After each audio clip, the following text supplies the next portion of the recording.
My dear friends, today we're going to have a look at another Creedence Clearwater Revival song, because the other one did so well. It goes like this. I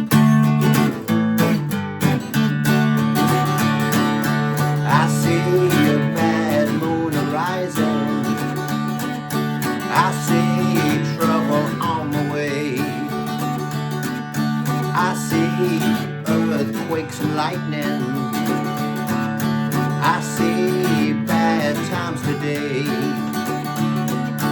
Don't go around tonight, for it's bound to take your life.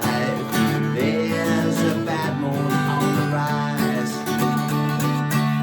etc., etc. It doesn't do any more than that. It plays the same chord sequence over and over again. But of course, what makes a great song is not the complicated chord sequence, it's the great melody. And of course, that's got a great melody. It's a great lesson for everyone out there who's into songwriting, that with the three chords that he's using, D, A and G, you can make an absolute fortune, providing you put them in the right order and sing the right tune and lyrics over the top. All right, so we're going to do this one. Now, for those people that might panic, those beginners out there that saw me playing a bar chord here at the beginning, fear not, because we can simplify it, okay? So don't run off. The reason I did it with the bar chords is because the purists out there, and there are some, and it's good to have purists out there, it's to make sure that they know that we're doing it the way that it was written by the John Fogerty, I think it's the name of the gentleman that put this song together. I may be wrong, I'm sure I will be corrected if I am. All right, so first thing I want you to do is download your paper. It's only a couple of pages. It really is a simple song. All right, we've got the in detail of how to play the intro, which is the most important bit, if you like, because that's the bit that'll give you the most trouble. So download your paperwork, it's all free. Click the blue link at the bottom of this video in the description box. If you don't see it immediately, press more and you'll see it there. It's a little blue link. All right, so do that.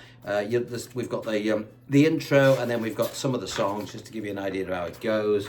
All right, before you do that though, please, if you don't mind, click the thumbs up of this video, because it really helps circulate the channel, and the more people that watch it, the more fun it is. Thank you for the donations to the Tea and Coffee Fund, and also, which I always forget to point out, it pays for the Heartburn Fund, and the Headache Fund. Is it an age thing, chaps? I don't know. I remember when I was a kid, what used to be on top of my amp was a Jack Daniels, 20 Benson and Edges, and half a pint of whatever it is I was drinking, or a pint or whatever. Now it's Rennie's and bloody paracetamol pills. There you go, it's age for you. Right, have you downloaded your stuff? Oh, and Patreon. If you want to join me on Patreon, I'm doing a video tomorrow, which is a Sunday, and I'll probably be doing looking at how I get sounds on this little amp here. I don't have flashy gear, but I try to get a decent sound with what I've got. So if you're interested, Patreon tomorrow. There's a link for the Patreon if you want to join me on that. You've got to pay for that, but it's your choice. All right, everything else is free. Let's have a look at this thing then. So you've got your paperwork. You're either looking at it on screen or you're looking at it on your paper. We're going to play a D. Now I'm going to give you the way they do it first, and then we'll look at the simple version. All right. So to play your D, the way they do it, bar at your 5th fret. Now I'm playing an A shape up here. Now clearly electric guitarists would do it with one finger, either the 4th or the 3rd. Classical players would do it like this. I'm doing it like this for those of you out there that may not be familiar with the abbreviated ways, okay? So you lads out there and girls that know how to do it like this, feel free to do that, okay? So I'm going to do it like this just for the sake of beginners. So if you look down below, you'll see that you've got your pleck direction here, and we've got our beats underneath. So we can't really mess it up, all right? So I'll play it first, then we'll go into more detail. So we're going to play, the count is 1 and 2 and 3 and 4. And you'll see that the arrows, you're going to come down on those particular beats. 1 and 2 and 3 and 4. 1 and 2 and 3 and 4. Now watch my hand.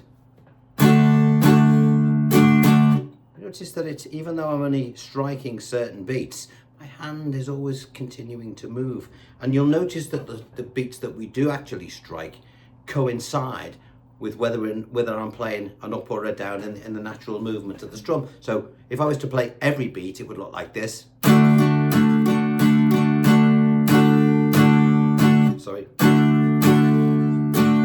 And it's quite an important thing, that, because a beginner would be forgiven for doing this. Okay, that's what we all did when we started. But we don't. The rhythm of the piece is. Okay, and then we go to our A, which we're going to also play with a bar. It's like an F shape, an E shape at the 5th fret. It's all on the diagram if you're not sure. And again, you'll see the arrows here. 2 downs, 1 and 2. And then we move down to the 3rd fret for the beats 3 and 4. Put it together, we've got 1 and 2 and 3 and 4. 1, 2, 3, 4. And you'll sometimes hear, although they're the beats that you really hear loudly, you'll hear this. And you'll hear the little, rhythmic bits in between. That's telling you that his hand's moving. You watch him playing it live and you'll see what I mean. Okay, so that's how we do the very first couple of bars. And then we've got this little riff that plays throughout the track, really. Okay, have a look at this now. This is the bit that sort of sets the thing alight when you play it, rather than just play your straightforward D. This sort of stuff really helps. Let's have a look at what we're doing. We've got a D. A little finger's going to be jumping onto the 3rd string at the 4th fret. We'll look at that in a second. All right, so there we are. We must try and avoid to play our E string whenever we're playing a D. For you beginners out there, we just mute it with our thumb. Don't have to do anything else. Just hang your hand there, mute that string. Let's have a look at what we've got. Again, you'll see the pleck direction on the beats. 1 and 2. Let's have a look. 1 and 2. 1, 2, 3 and 4. 1, 2, 3 and 4. That's the first bar. 1, 2, 3 and 4 and 1 and 2 and 3, 4. Okay. 1, 2, 3 and 4 and 1 and 2, 3,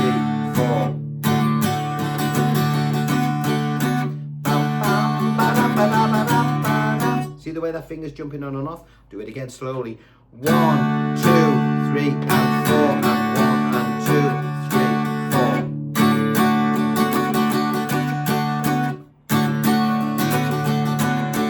4. Put the two things together, we have this.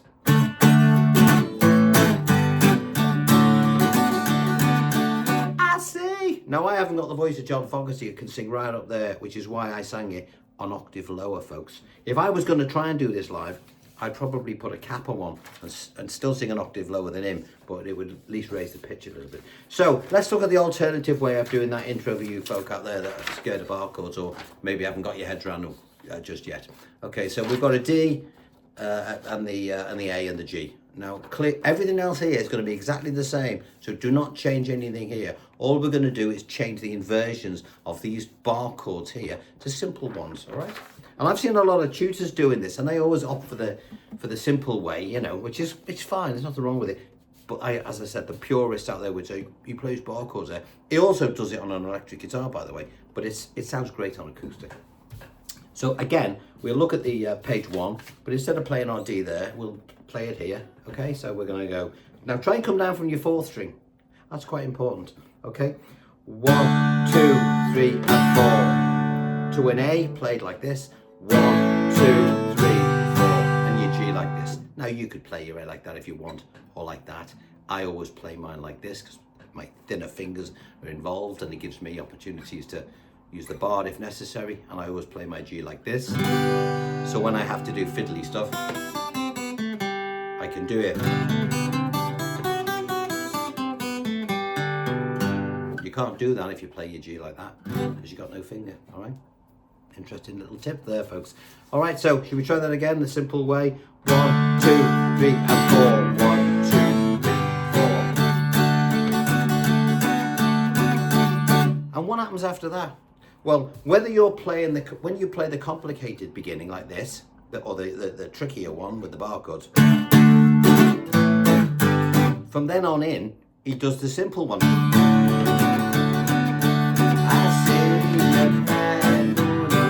Because the actual verses comprise of that particular intro. All right, so let's have a look at sheet number 3 now, which is a layout of your first couple of verses, or your first verse and your chorus. I'm only doing these two because everything, all the other verses and choruses are exactly the same. You just, sit different lyrics over the top of these chord sequences, all right? So we've got at the top there, the intro, it says C pages 1 and 2, which is what we've just been doing. And you can either use the complicated bar chords or the simple ones. And then we get to the song. Now, each of these chords represents one bar, okay? If you see 2 chords within these lines, then you're splitting the bar, as we did on the intro with the A and the G, all right? So let's get into it. So we've got our first verse. I'll do it dead slow. So, I see a bad moon arising. Is that riff? I see trouble on the way. 1, 2, 3, and 4, and 1, and 2, 3, 4. I see earthquakes and lightning. 2, 3, 4. 1, 2, 3, 4. I see bad times today. Chorus G. Don't go round tonight. Well, it's bound to take your life.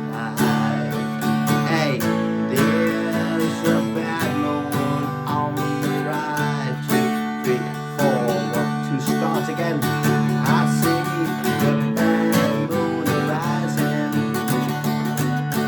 I see trouble on the way. I see earthquakes and lightning. I see bad times today. Chorus, don't go around tonight, but it's bound to take your life. There's a bad moon on the rise. Chorus, and when it gets to the solo, it's just the same thing, it doesn't do anything differently as far as the chords are concerned. And that, I'm afraid, is it. There's no big lengthy paperwork with that one. Having said that, some of those people that saw me on Patreon the other day will notice that I started to scribble out a thing called Malaguena. All right, I'll mention this now because we've got a bit of time left. And it was showing you how to do let me show you how to do that idiot-proof way I write things out. Now, of course, if you're going to play classical music, classical stuff, then you could get a book like this, I suppose, with all the classical notes in it, and you look at it and you say, forget that for a game of soldiers. No chance of fly shit. I can't read that. And believe it or not, I can't either. And most guitar players can't read guitar music. Classical players can. And that's a problem if we want to, like I do, want to play classical stuff. So I developed my own little way of doing things. So, for example, Malaguena, I started off as an example to show you how to do it on Patreon the other day. And I finished it yesterday. Now, it's a lengthy piece of work, but you can't cock it up. And I'm going to put this up next Saturday. But it's this one. I'll try and play it. I'm fingers it a bit. You've heard it, haven't you?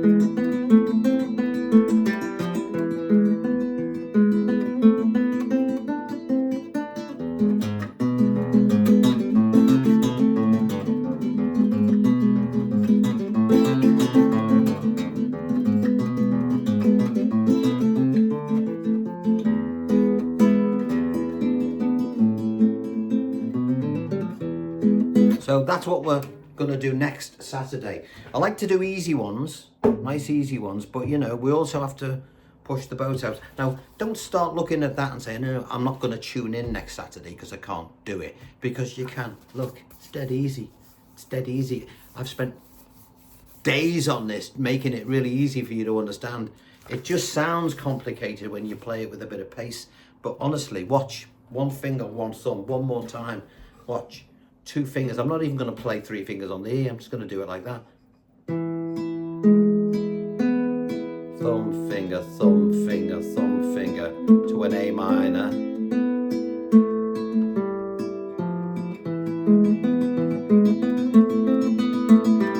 Now you watch the great classical players. That's how they do it.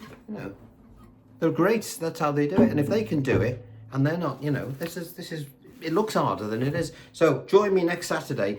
There'll be an easier lesson on a Wednesday, this Wednesday coming. I don't know what I'm going to do yet. I might do a Bob Dylan one because there's a Bob Dylan film coming out, and I think everyone's going to be wanting to play some Dylan, so I think I'll do some Bob Dylan. All right, that should be fun. So look out for that maybe on Wednesday. Any suggestions you've got, please feel free to ask me if I know them, and even if I don't, if I like the idea, I'll do it for you. Patreon, you know, I really appreciate if you want to join me on Patreon. We'll have some fun on that. It's sort of a behind the scenes of stuff that I do, you know, going into the recording studio, looking at my guitar collection, how I use them, because I use them all. I don't just collect them for a laugh. I use every single one. Okay, and tomorrow I'll be looking at, if you join me tomorrow on Patreon, you know, amp settings that I use for my acoustic guitar. There's a lot of people who are interested now. I get particular sounds. All right, so we'll have a look at that tomorrow on Patreon. Right, failing that, I'll see you next week. Love you and leave you. Take care. Get into this one. It's a nice, easy one, but it goes down a storm live. All right, it goes down a storm. You take care. See you next time.